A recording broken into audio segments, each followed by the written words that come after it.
Well, hello and welcome to another Tyrrell's Classic Workshop.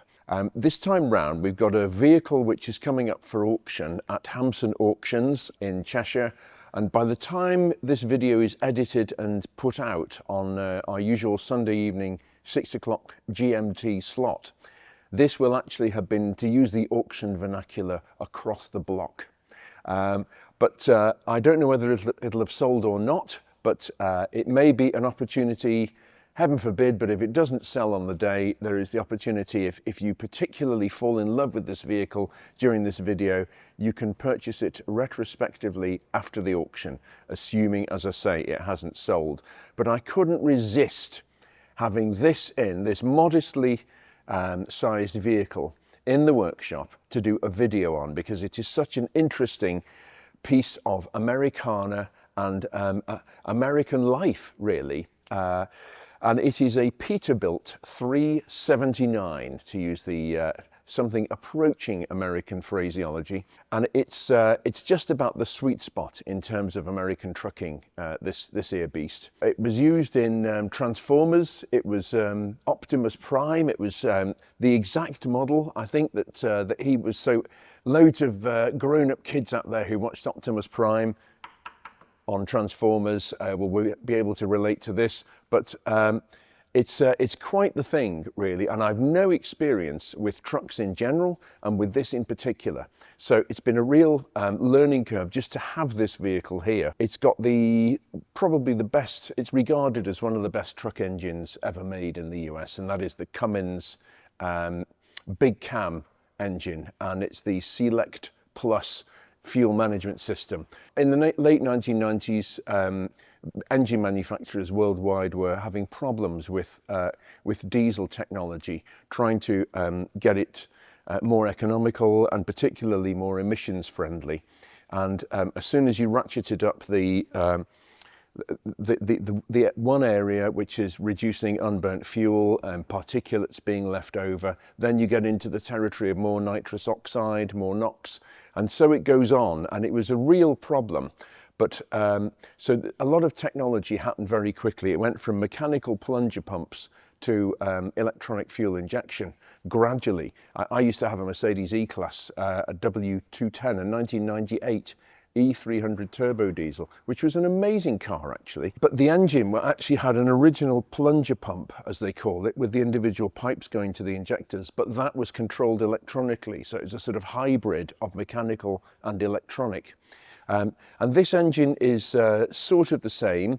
It's as I say, it's a venerated engine. It's the big cam Select Plus Cummins 855 cubic inch. In other words, 14.1 litres, clearly the economy model, obviously. But these things would go on, they would cross highways, interstates in the US, and these engines would last, I believe, over 1 million miles without any major work, assuming they'd been looked after and had their lube services regularly, which no self-respecting truck driver would ignore. So yeah, but it's just so huge. And the funny thing is, because it's alloy, the bodywork, this is obviously a tractor unit. It's a 2, 4, 6, 8, 10-wheeler tractor unit. But the bodywork is aluminium, and it's actually quite lightweight. So the net result is, this comes in at under 7.5 tons weight, in spite of the massive chassis and the huge engine and the general largesse of the whole kit. It is under 7.5 tons. It's come into the UK as a show vehicle, so it's not a working commercial vehicle. And therefore, if you're of a certain age, in other words, if you passed your driving test, I think, before 1996 in the UK, and you have category C and category D on your driving license, you can drive this. So if you have a car driving license, you can hop in and drive this on the public road legally. Crazy, but true. So the truck is estimated at £60,000 to £70,000 hammer price. You then have buyer's premium on top of that, a percentage on top. But it's either your worst nightmare or the American dream. It's nothing in between. So we're going to just go through a couple of points on this. The brakes are, I mean, everything is simplicity and ruggedness on this vehicle. It's got air brake system, conventional in a lot of ways. In other words, it's drum brakes all round, no discs. The brake shoes have massive springs pushing them against the brake drums. And the way that you actually release the brakes is to start the engine, get the air pressure up on the air circuits. And actually what happens then is the pistons start to relieve the pressure of the shoes on the drums. And there is an actuator on each wheel which actually works on a mechanism, and just the compressed air releases the brakes. That's how it works. So very, very simple. Trucks all over the world use this, but it's a very elegant system. And again, it can last for miles and miles and miles without maintenance. You just drain the water out the air every so often, etc. But isn't it just a complete eyeful, this thing? It's absolutely amazing. It sounds lovely as well, that great big straight six going through those huge exhaust stacks. So let's just have a little look at some of the interesting points of this Peterbilt 379. Well, we've got our two air pressure gauges here, and as I said, in order to release the brakes we have to build up air pressure. I mean, everything is huge, but there's hardly any play in the steering. Quite amazing for such a huge steering mechanism. And you'd actually expect it to have a lot of play in it, but it hasn't. So let's awaken the beast, get some air pressure in it, and then we'll have a little look at one or two other things.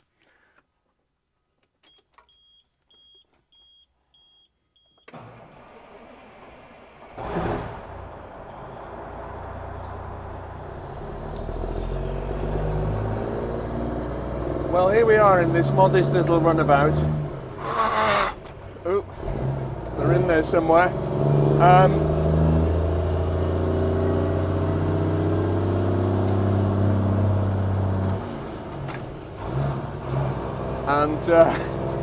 I have to say, while we've been filming this has created more attention than anything else we have ever filmed.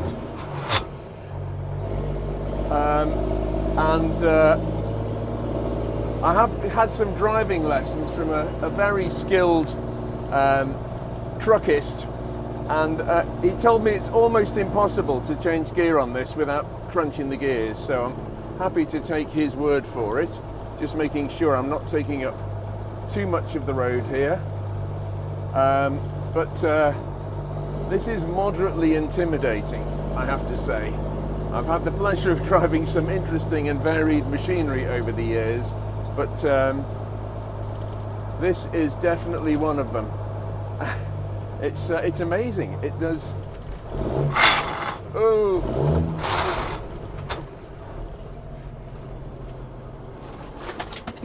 Oops.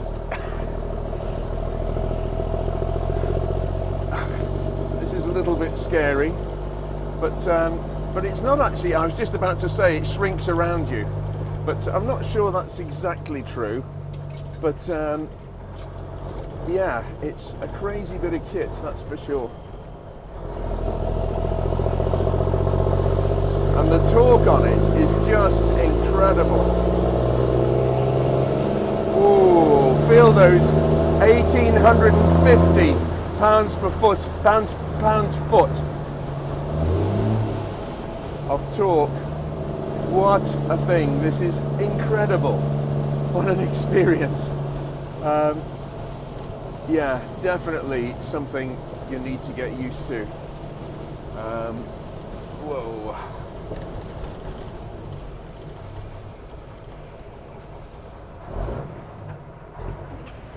I can safely say this is one of the most terrifying experiences I've had in a long time.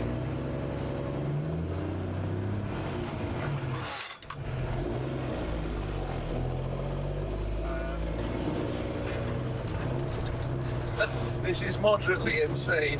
I can't imagine why I offered to do a video on this. I think it's fair to say that I can see why this is built for huge American highways and not English country B roads. But once you get the hang of it, it's actually quite fun. Let me see if I can successfully change gear. Look at that!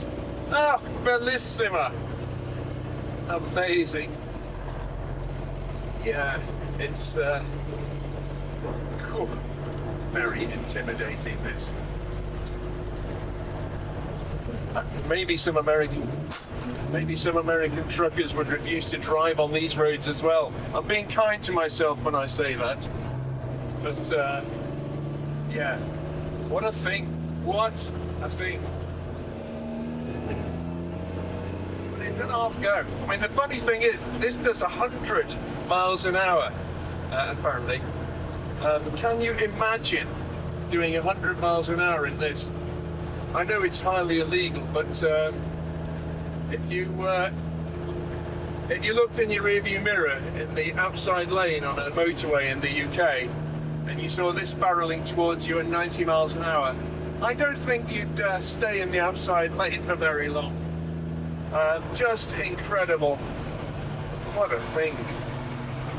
What a thing. Words fail me. I'm just about to do something very scary as part of my normal road test route.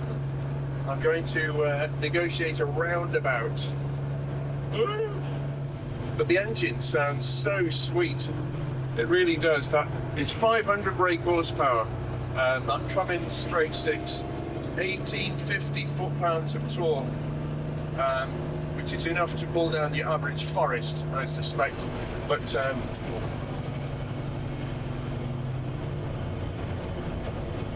let's see how we get on.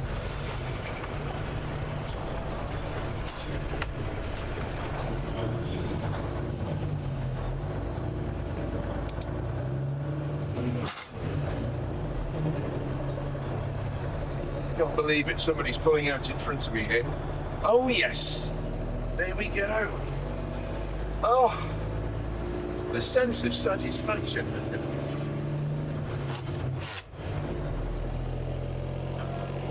This is just incredible.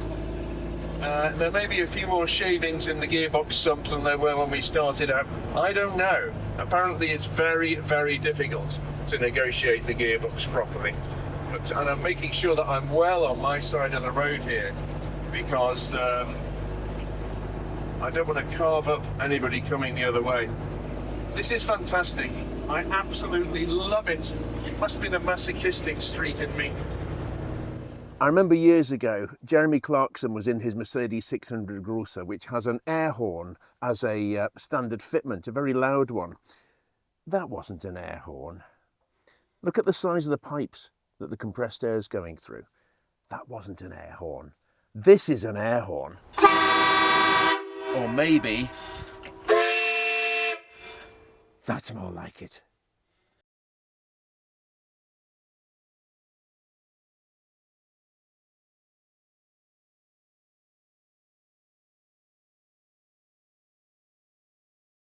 Well, I've done just a short distance in it yesterday, and somebody's either slightly mad or has confidence in me, or somewhere in between, or both, or whatever, probably both actually. And they've said to me, please bring it to the auction, please drive it. So I'm going to drive 18 miles today to Bolesworth Castle, where the auction is. This involves some straight roads, some bendy roads, some narrow roads, some wide roads, some uphill roads, some downhill roads, and some generally unsuitable roads. So we'll see how we get on. Yeah, it's I'm buoyed up by the fact that I've actually managed to get it back here in one piece. So what can possibly go wrong?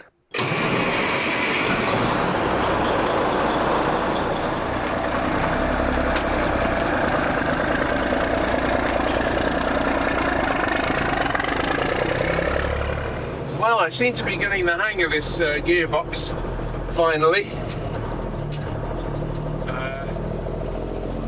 I'd almost say I'm beginning to enjoy myself. scary though it is, there's something very satisfying about that huge 6-cylinder diesel engine. It's just got a lovely noise. Very soothing almost. I hope no truckers in the US fall asleep at the wheel in these things. That would be disastrous. There's actually something really satisfying about driving or handling a piece of machinery and actually getting the knack of it. I don't want to speak too soon, but it feels a lot better than it did. Why is this person stopping?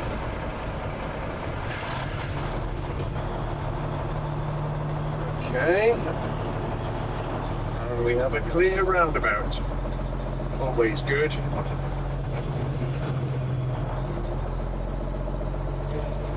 Woof.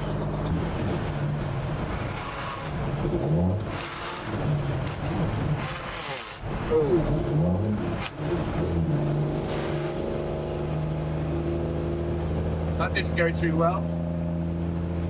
Just when I was beginning to get cocky, it's amazing to think this thing can do 100 miles an hour. Quite extraordinary. And the steering is surprisingly direct. The brake pedal is very hard. It takes a lot of pressure to make it brake, but for some reason the gear does not want to work. That's okay. It's the pneumatic switch here for the high ratios. I'm sure it's something I'm not doing, but nevertheless we're quite happy. Cruising behind this guy in front here. We got ourselves a convoy. Do you know what? I'm actually beginning to love this. I really am. Just the thing for a Sunday afternoon drive. This is great. Oh, feel that turbo. Seriously, you can hear it spinning away, screaming. What an experience. Huge turbocharger coming on boost, spooling up. Whoa. Incredible. Torque just pulls you along. That's what 1,850 foot-pounds does for you. Here we go, junction, junction, junction. Whoops. Okay, the brakes take a bit of mastering. Whoops.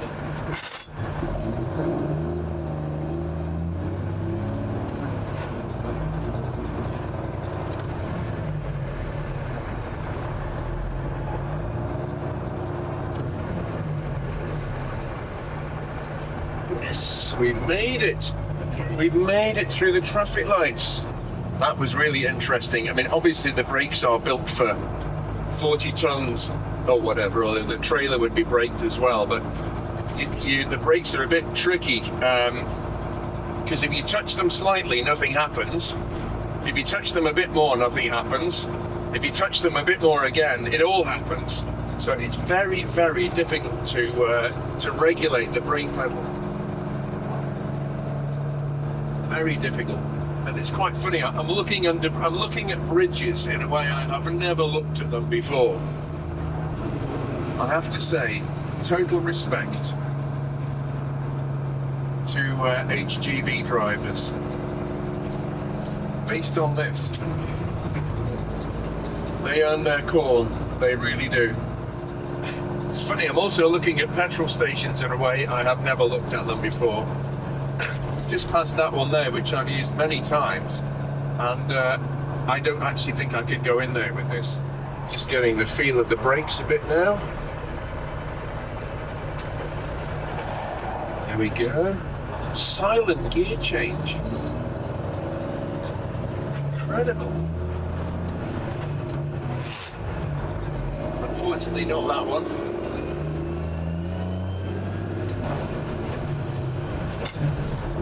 And another one. Amazing. Well, we're about 2/3 of the way into our journey, I guess. But we're still in one piece. I did hear a few crashing and crunching noises coming from the back wheels. Just other motorists nothing to worry about. But apart from that, it's going really well. Here we are. We're at the end of our journey, and I'm almost sorry. Actually, it's been great fun.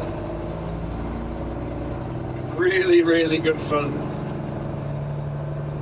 Once you relax and enjoy it. Once you get the hang of the gears, everything, it's great. Just wonderful.